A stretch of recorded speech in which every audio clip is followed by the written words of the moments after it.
तो तुम महालया के बारे में जानना चाहते हो? आजकल तुम बच्चे सुबह जल्दी तभी उठते हो जब कोई क्रिकेट मैच हो या नया आईफोन लॉन्च हो। लेकिन हमारे जमाने में महालया की सुबह ही अलार्म घड़ी होती थी। उसमें कोई स्नूज बटन नहीं था। सुबह ठीक 4 बजे पूरा बंगाल जाग जाता था देवी माँ की कथा सुनने के लिए। इसकी जड़ें तो वेदों के समय तक जाती हैं। उस समय लोग 3 ऋण मानते थे: देवताओं का ऋण, गुरुओं का ऋण और पूर्वजों का ऋण। पूर्वजों का यह ऋण पितृ ऋण कहलाता था और उसी से जुड़ा है पितृपक्ष। उस ऋण को चुकाने के लिए एक खास पखवाड़ा होता है जिसे पितृपक्ष कहते हैं। इन 15 दिनों तक परिवार श्राद्ध करते हैं, अपने पूर्वजों को जल, चावल और तिल अर्पित करते हैं। माना जाता है कि इस समय पितृ पृथ्वी पर लौट कर आते हैं और अगर उन्हें अन्न मिलता है तो वे आशीर्वाद देते हैं। पूर्वज पितृलोक में रहते हैं, एक विशेष लोक जिसे यमराज शासित करते हैं। और अब सुनो असली ब्रह्मांडीय रहस्य। पितृलोक का एक दिन धरती के पूरे 1 साल के बराबर होता है। यानी जब तुम साल में एक बार श्राद्ध करते हो तो उनके लिए यह ऐसे लगता है मानो रोज का दोपहर का भोजन आ गया हो। अब मैं बताता हूं कि मां दुर्गा की जरूरत क्यों पड़ी। बहुत समय पहले एक शक्तिशाली असुर राजा था, महिषासुर। उसने कठोर तपस्या की और ब्रह्मा जी को प्रसन्न कर लिया। वरदान में उसने मांगा, मुझे किसी भी देवता या पुरुष से मृत्यु न हो। ब्रह्मा ने यह वरदान दे दिया, लेकिन वरदान पाकर महिषासुर अहंकारी हो गया। उसने तीनों लोकों में आतंक मचा दिया, देवताओं को स्वर्ग से निकाल दिया और स्वयं को सबका शासक घोषित कर दिया। न देवता न मनुष्य कोई भी उसका सामना नहीं कर पा रहा था।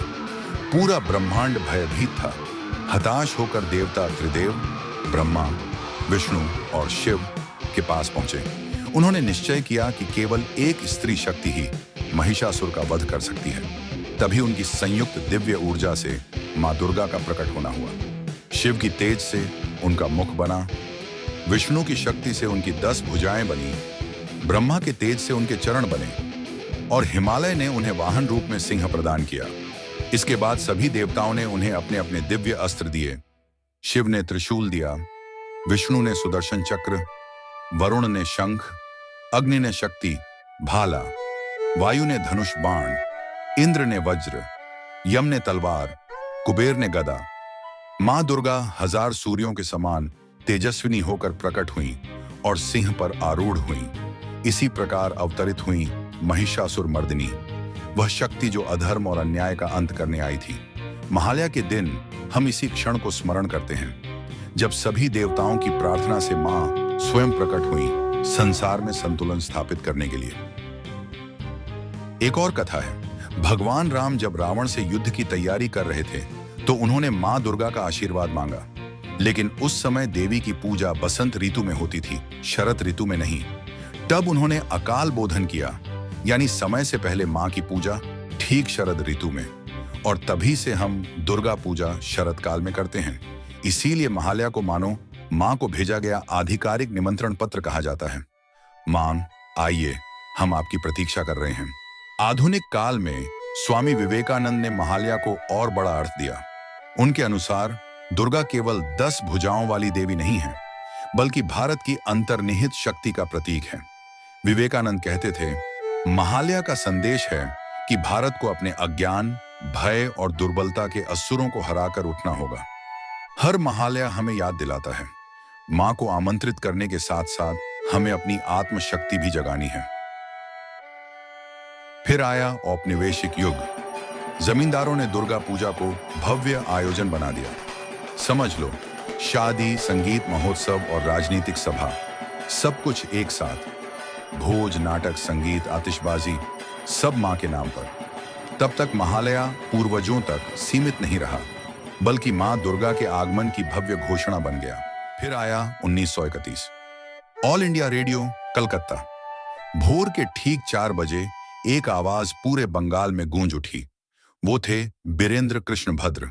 उनकी आवाज केवल पाठ नहीं थी, वह बंगाल की आत्मा बन गई। ऐसा लगता था मानो स्वयं मां दुर्गा आकाशवाणी से उतरकर हर घर में प्रवेश कर रही हूं। उस समय से एक परंपरा जन्मी। महालया की सुबह, चाहे गांव हो या शहर, हर बंगाली घर में लोग नींद तोड़कर रेडियो के चारों ओर जमा होते थे। चाय की केतली छड़ जाती, खिड़कियां खुल जाती और पूरे मोहल्ले में वही स्वर गूंजता। ये केवल भक्ति नहीं था, यह हमारी सामूहिक संस्कृति थी। आज भी इतने वर्षों बाद बंगाल के हजारों घरों में यह परंपरा जीवित है। भोर के अंधेरे में रेडियो या टीवी से वही आवाज उठती है और घर घर में वही कंपन फैलता है। महालया का मतलब ही है उस आवाज के साथ दुर्गा का आगमन। बच्चों, यही हमारी संस्कृति है। जब तक बीरेंद्र कृष्ण भद्र की आवाज सुनाई देती है, बंगाल की आत्मा जीवित रहती है। अब तो महालया हर जगह है, टीवी, यूट्यूब, मोबाइल ऐप्स। विदेश में बसे बंगाली भी न्यू जर्सी या मेलबर्न में सुबह 4 बजे इसे सुनते हैं। पर एक चीज आज भी वैसी ही है, जब भद्र की आवाज गूंजती है तो वही रोमांच, वही भक्ति जाग उठती है। महालया हमें वेदों से, पुराणों से, औपनिवेशिक युग से, रेडियो से होते हुए डिजिटल युग तक जोड़ता है। तो देखो बच्चों, महालया एक सेतु है। एक ओर पितृलोक के पूर्वजों का आशीर्वाद, दूसरी ओर मां दुर्गा का आगमन और बीच में विवेकानंद की पुकार, अपनी शक्ति जगाओ। ये अतीत, वर्तमान और भविष्य सबको एक सुबह में बांध देता है।